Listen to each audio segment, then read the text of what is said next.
Assalamualaikum warahmatullahi wabarakatuh.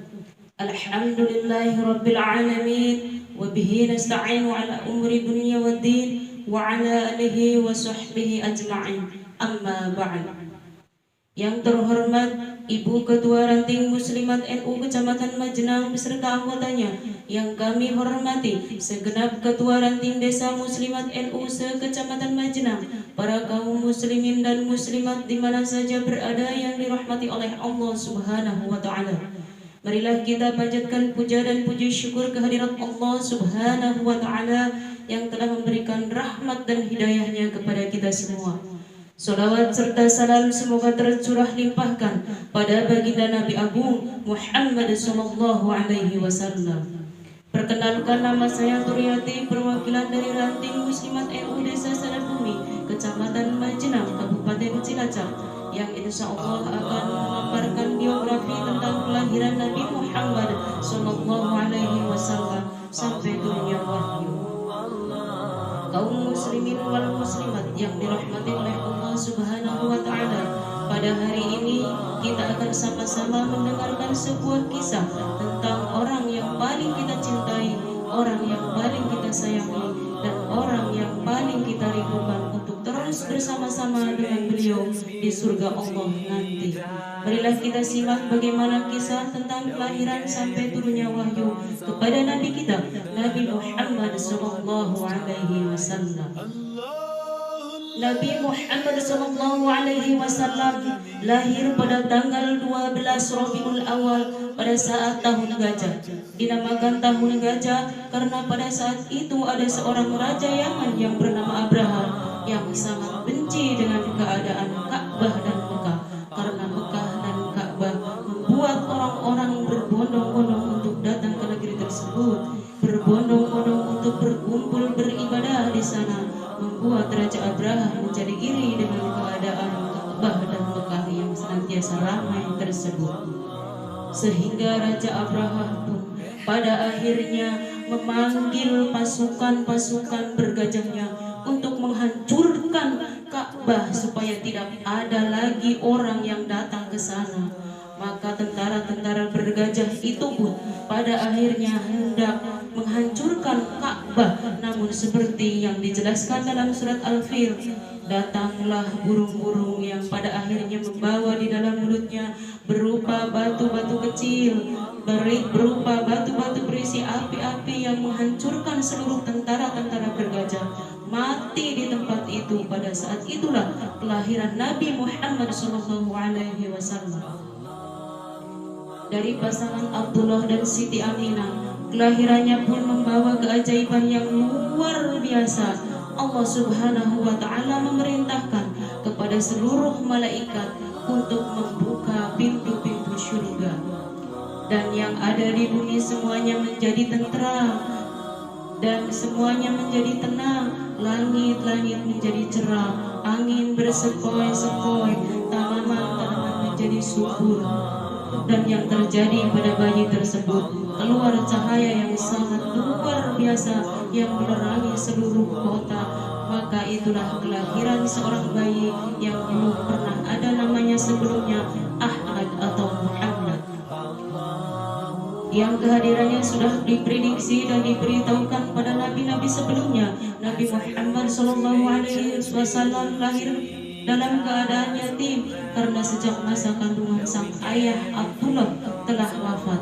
Maka ketika Nabi Muhammad SAW dilahirkan, kebiasaan penduduk pada saat itu adalah menyerahkan sang bayi untuk disusui pada seorang wanita yang tinggal di pedesaan. Pertama kali disusui oleh Huwaibah yang menjadi ibu susu, bagi pamannya juga Hamzah bin Abdul Muthalib hanya beberapa hari saja. Kemudian disusui oleh seorang wanita pedesaan, oleh Halimatus Sa'diyah. Ketika Rasulullah SAW disusui oleh Halimatus Sa'diyah,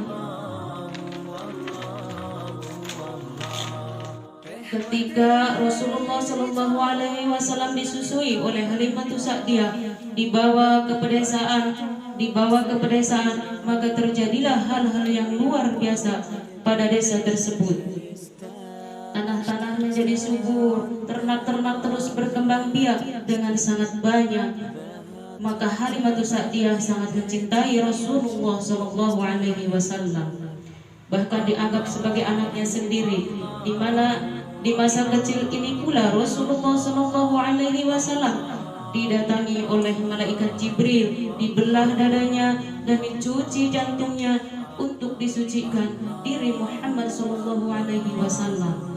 Kemudian Nabi Muhammad SAW tinggal bersama sang ibu sampai usia 6 tahun. Namun ternyata ibu Aminah ini meninggal dunia, lalu diserahkan pada temannya Abdul Muthalib, sang pembesar orang-orang Quraisy, orang-orang Mekah, sehingga disegani oleh orang-orang seluruh Mekah. Kemudian di usia 8 tahun sang kakek Abdul Muthalib pun lagi-lagi meninggal dunia dan diasuh oleh pamannya yang sangat mencintai Rasulullah, yaitu Abu Thalib. Pamannya bernama Abu Thalib yang memiliki anak bungsu yaitu Ali bin Abi Thalib. Di bawah asuhan inilah dan belajar sejak kecil bagaimana caranya berdagang, bagaimana caranya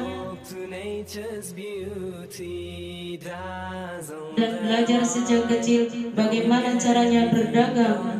Bertahun-tahun kemudian tumbuhlah menjadi seorang remaja yang sangat luar biasa dan digelari Al-Amin karena terpercaya, karena kata-katanya sungguh penuh dengan hikmah dan penuh dengan kejujuran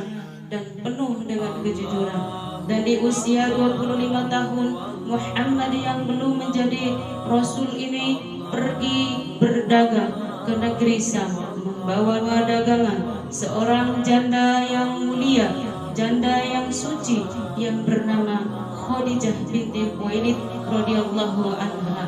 Ternyata dari hasil perdagangan tersebut Rasulullah SAW atau Muhammad pada saat itu membawa keuntungan yang berlipat-lipat, sehingga teman seperjalanannya bernama Maisarah memberitahukan hal itu terhadap Khadijah binti Khuwailid radhiyallahu anha. Dan Khadijah binti Khuwailid pun terpesona dengan Nabi Muhammad SAW.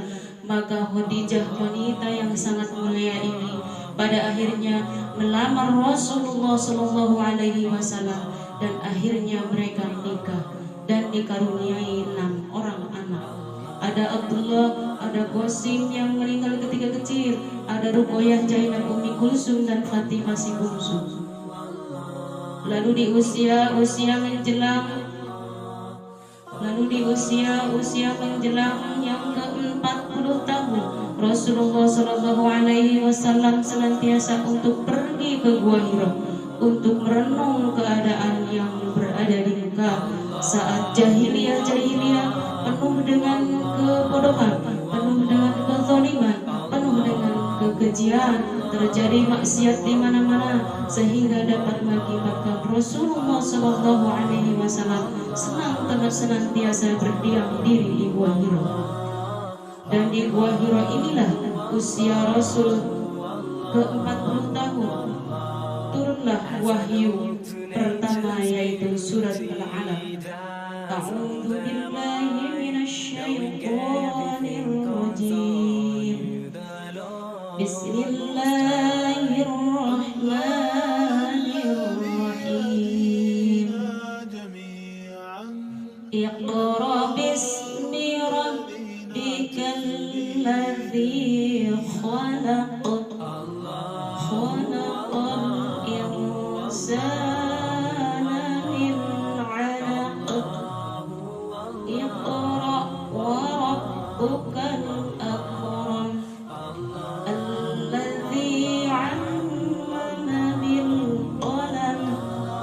'Allamal insana ma lam ya'lam. Sadaqallahul azim. 5 ayat tersebut tersebut senantiasa Nabi Muhammad sallallahu alaihi wasallam membaca, menganalisa, menelaah. Islam menyuruh kita untuk senantiasa membaca dan memberitahukan kepada kebenaran tentang Al-Quran. Terus-menerus Al-Quran berangsur-angsur sampai akhirnya Rasulullah wafat di usia 63 tahun. Dan di akhir hidupnya Rasulullah mengatakan, kalau ingin selamat wahai umatku, berpeganglah pada dua hal, Al-Quran dan As-Sunnah. Maka di bulan Maulid yang penuh berkah ini, semoga menjadi titik balik untuk kembali mencintai Al-Quran. Ingin selamat hidup di dunia, ingin selamat hidup di akhirat, maka ikuti petunjuk dari Rasulullah Muhammad SAW. Dan Al-Quran dan Al-Hadis menjadi penolong untuk menjalankan kehidupan ini. Mudah-mudahan sejarah singkat Rasulullah SAW ini kita menjadi hamba Allah yang mulia di dunia dan di akhirat, insya Allah. Kiranya cukup sekian yang dapat saya sampaikan. Kurang lebihnya saya mohon maaf yang sebesar-besarnya. Semoga sejarah ini dapat bermanfaat. Wallahu ila aqwami thoriq. Wassalamualaikum warahmatullahi wabarakatuh. Knowing everything goes on.